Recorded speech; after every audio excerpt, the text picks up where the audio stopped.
I am very passionate about entrepreneurship. What I have found in this generation, the Gen Z generation, is the most impressive generation I've seen in a long time. And the wrapper that they get is completely screwed up. And here's what I see. They're incredibly hardworking. They want to make an impact in their lives and the people around them. They want to be good people to the community. They're smart, they work on teams, they're great at math and computers, and their interpersonal skills are phenomenal. The problem is this generation starts out, mom and dad say you're gonna go to college, right? So they go to college, you get really smart, you learn a bunch of stuff, and you go on and you be rich. What I learned was that that's actually not the case. Knowledge isn't power. That's a lie. Knowledge applied is powerful.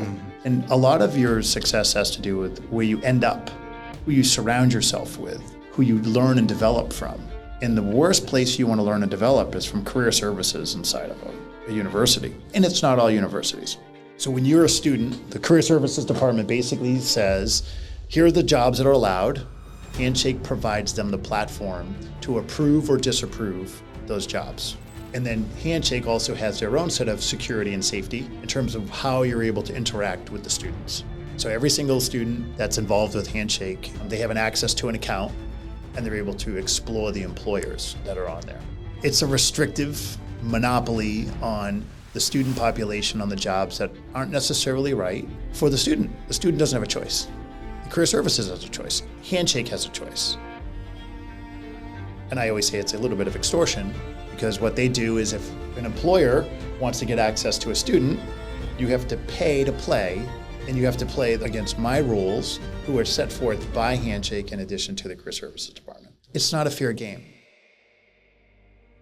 Let's assume Mark Zuckerberg goes into the career services department and says, you know what I'm looking to do is I want to get the word out, and I want to hire a bunch of unpaid interns that I want them to work overnight to code for an opportunity maybe to work for a startup company that is today the Facebook, right? It used to be called the Facebook, it's Facebook. If you walked into career services and you did that, most of the places would say, well, we don't allow that. If you don't have benefits or a salary, then we don't condone those types of jobs here.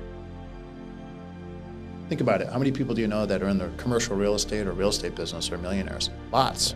Those jobs aren't allowed inside of most universities.